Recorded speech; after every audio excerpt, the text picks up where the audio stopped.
My child, I'm mad at you, and this is the last time I'll warn you. Have done something that made them unhappy.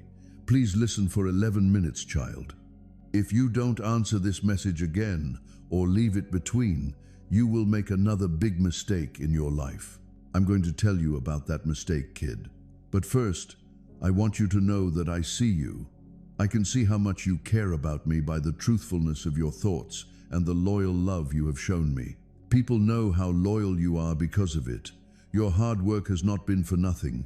During the whole time you looked for me, I see all the things you have given up for me, and I value you very much. I've seen you grow too. Having me by your side has helped you get through storms and fights and come out stronger each time. You believed in me when other people didn't, and you walked in my truth. In times of doubt, you have come to me for help when the world tried to steer you wrong. I've been with you the whole time. I've seen how you've helped other people, how you've given people around you hope, how willingly you shared my love and my word. You haven't been afraid to stick to your views, even when it looked like everyone was against you. I'm proud of you because your heart is set on giving me love. But kid, I need to tell you something. There is something I've been dying to say to your heart. It's not an angry message. It's one of love and care. It was the right time for me to act.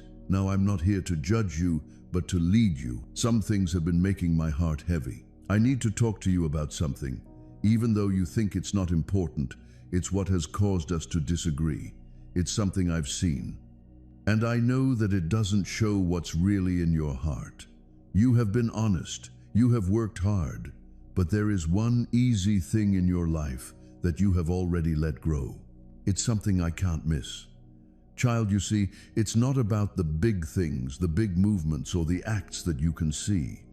It's about the small decisions we make in our minds and hearts that we don't always notice. You have been with me for a long time, and I have been with you through all of your ups and downs. There is one part of your life, though, where you let a small seed grow. I want you to pull it out right now before it gets even stronger. You might not think this thing, this choice, or this habit is important. You might even think it's okay because it doesn't really matter since you're honest with me. That being said, my child, it does matter. It's more important than you think because it's keeping you from fully feeling my gifts. It's getting in the way of my being in your life, and I can't let that keep going. I know you might be thinking, Lord, what is it? What did I do? You might look at your life and think that there's nothing wrong and everything is going as it should. But let me be clear, that's not why I'm talking to you. I'm talking to you out of love. I know that you are trying to live your life the way I want you to. There is, however, a small thing that you have missed that is getting in the way of the greater work I want to do for you. How you've let your trust grow cold in your heart is what it is. Yes, kid, I'm talking about trust. You trusted me with your life, your future, your health, and your reason for being here. But at some point, you've started to believe in your own knowledge more than my will. But you have let your fears and questions cloud your judgment and make you make bad choices. You have relied on your own knowledge and wisdom instead of asking me for help all the time, which has made your faith less strong than it used to be. I can see that you try to do everything by yourself. I see how you carry loads that were never meant for you to carry by yourself. Your power, skills, and plan for your life have become more important to you, as I can see.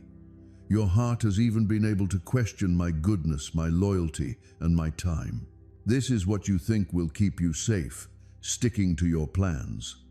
But the truth is that you are denying yourself the happiness that comes with giving up everything and trusting me. My child, trust isn't something you do just once. It is a choice every day. In other words, it means giving up power and not needing to know everything. You can trust someone even if you don't know what will happen next. You can trust them because you know they will be with you no matter what. When you trust me, you choose to believe in my goodness even when the way forward doesn't look clear. When you trust me, you choose to follow me even when the road ahead looks cloudy. When you trust me, you choose to follow me even when the road ahead looks cloudy, The world around you tells you to go in a different direction, and this is where you've failed. You let fear take root in your heart, and that fear made you depend on what you thought you knew. What you did, instead of asking me for advice, was based on what you thought was best. Your own thoughts are now more important to you than what I say. This is not a curse, my child. It means to go back to a place where you can fully trust. This is not a mean message from me. I want you to come back to me with all your heart. Let go of your fears and questions and trust in my plan for your life. I have always been loyal, and I always will be. But you have to fully trust me in order to give up your own goals and follow the way I have set out for you. I am the loving and angry God of everything. A lot of people only think of me in terms of my love, which is true because I am in love. But know this, I'm really mad. Being angry in a holy way is different from being angry with other people. I'm not angry because I'm selfish or proud. Injustice, sin, and defiance are dealt with in this way. When I see what I've made, it makes me feel a force. Those I made to look like me, who are turning away from the truth and the path I set out for them. We need to turn away from this anger and make things right. I do not want anyone to die. Instead, I want everyone to come to me and be saved in the Bible. You will find many times when my anger was broken. You need to understand this because it's true, because it's part of who I am, just like my love is. My people, whom I picked and called, turn their backs on me when they pick false gods over the truth. I get angry when they choose their own ways over what I tell them to do. My anger doesn't come on quickly. It burns slowly and steadily while I wait for my people to come back to me. There is no doubt that anger is dangerous when it gets stirred up, though. It is a force that corrects, trains, and sometimes judges people. Think about the story of Adam and Eve. I shaped them like myself and put them in the Garden of Eden, which is a beautiful and peaceful place. I made sure they had everything they needed and walked with them while it was cool outside. They were only told to follow one rule: don't eat from the tree of the knowledge of good and evil. But they didn't follow my orders. They paid attention to the snake and ate the food. They chose to believe the lie that they could know good and evil like I do. At that very moment, they broke the one rule I had given them. And when I called them, they ran away from me. They felt bad about what they did and knew they had done wrong. My anger wasn't a whim. It was a legitimate reaction to their defiance. Even though I gave them everything, they still betrayed me. They caused a lot of problems with their deeds. When sin came into the world, death came next. But even though I was mad at them, I gave them a way to be forgiven. I promised that the seed of the woman would crush the head of the snake. This was a sign of the coming of my son Jesus, who would beat sin and death for good. I was kind, even when I was mad. I am a God of both fairness and kindness. Let's learn more about the Israelites' story. I freed them from being slaves in Egypt. I split the Red Sea so they could get through. I led them by a cloud column during the day and a fire column at night. I took care of their needs in the wild, but they turned their hearts away from me over and over again. They whined and moaned. Making idols and worshiping fake gods was what they did. They broke my promise, the promise I made to their ancestors, and every time they did it, it made me mad at them. I sent them prophets to tell them to come back to me. They wouldn't listen, though. They ignored me and worshipped the golden calf instead of me while Moses was on the mountain. I was very angry. With a strong hand, I had just freed them from Egypt. Still, they turned to idols so fast. At that very moment, I was ready to kill all of them. But Moses, who was my helper, spoke up for them. He pleaded with me and asked me to spare them. I gave in, but there were still consequences. People who didn't follow the rules were punished, and many of them died.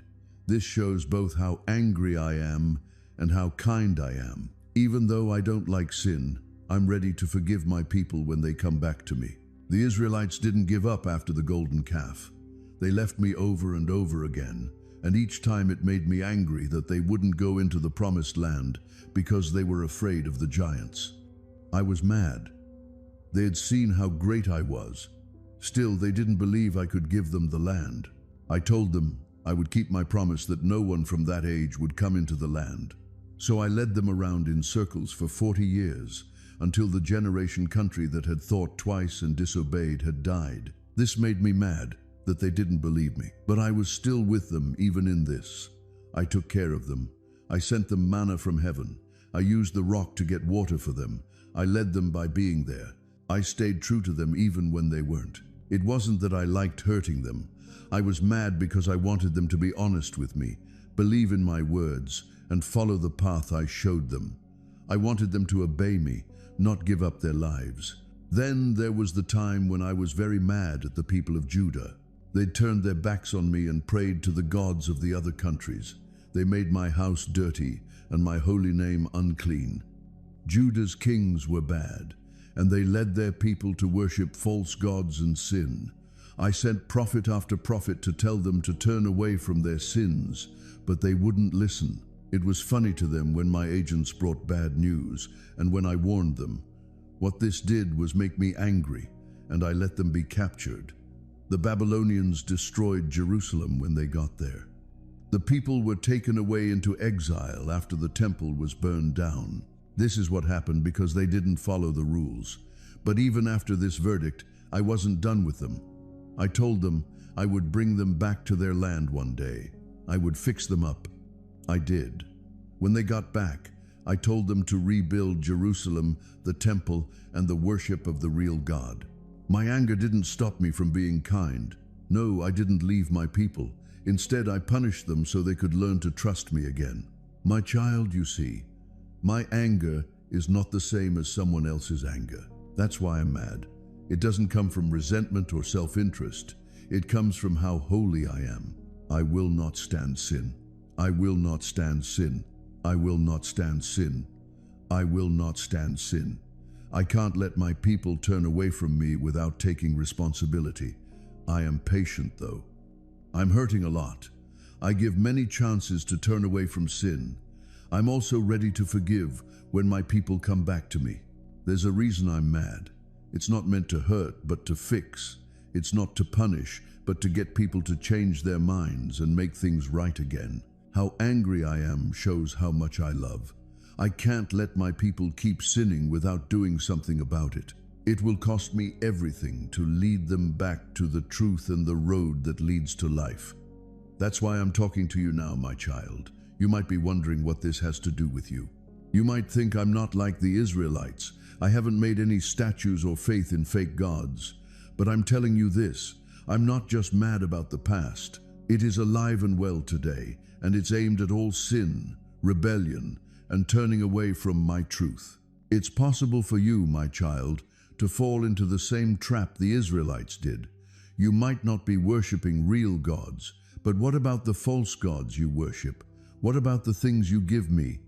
What about the times you relied on your own knowledge instead of my plan for your life? When you put your own needs ahead of mine, it makes me mad. It gets stirred when you try to find peace in things that can't give it to you. When you look to the world's things for happiness instead of me, it makes me angry that you let sin take root in your heart and refuse to turn away from it. I want you to look at your life and see if there are any places where you have turned away from me. I want you to come back and give your whole heart to me again. God, I love you, but I also do what's right. However, I am also a God of kindness. I will punish sin for sure. I'm ready to forgive you if you say you're sorry and come back to me. I will bring you back. I will forgive your sins and wash away all that is wrong with you. I'm going to heal you and make you whole again. Don't be afraid of my anger. Instead, know that it's something to respect. You are called to be holy in your own life, and it shows how holy I am. Let my anger make you sorry, and let my love bring you back to me. I'm always here and ready to greet you with open arms. My child, come back to me no matter how far you've gone. You will find forgiveness, mercy, and healing when you come back. I understand that the path ahead might not be clear. I understand that you might be scared about what the future holds. I get that, though. Remember, though, that I am the God who knows what will happen in the end. I am in charge of your life. I have a good plan for you, and I will see it through to the end. Trust me, child, and I will see you through every ups and downs of your life. In a lot of ways, you have been loyal. You've been a light for those around you, giving them hope and strength. Even when it was hard, you showed my love to other people. You've been gentle, kind, and giving. I'm proud of how strong your faith has been, but I want you to trust me in this one area where you've had trouble. Let go of your need to be in charge, and let me lead you fully. My child, I don't expect you to be perfect. I want you to trust me. Have faith that I'm okay. Have faith that I'm okay. Believe that I want what's best for you. Have faith that my plans for you are better than anything you can think of. This is the next part of your trip and the next level of your faith. I want you to take it. I'll never leave you or forget about you. I will never leave you. Remember that I am with you and will always be there for you. If you trust me, child, you will see how faithful I am in ways you can't even imagine yet. Do not forget this. You're not by yourself. I'm with you the whole time and will show you the way. Wait for me to say when. Believe in my plan and my love. Here's the start of your trip with me. I will be with you the whole way. Now, my dear child, give me a good hearing. Let me take over your whole heart. Don't hold on to your fear anymore. Do what I want you to do and trust me fully. Know that I will be there to catch you every step of the way. I will never let you go because you are mine. Know that these words are written with love and care, my child. I'm not telling you off. I want you to take a deeper walk with me. I love you very much, and I want you to trust me. Let go of your fears and walk in the trust of my love. Trust me completely. Trust me, and I'll show you how to do everything. If you trust me, I will keep you from falling. In my arms, you are safe, and I will take you to the past. Dear child, I have big plans for you that I love you very much.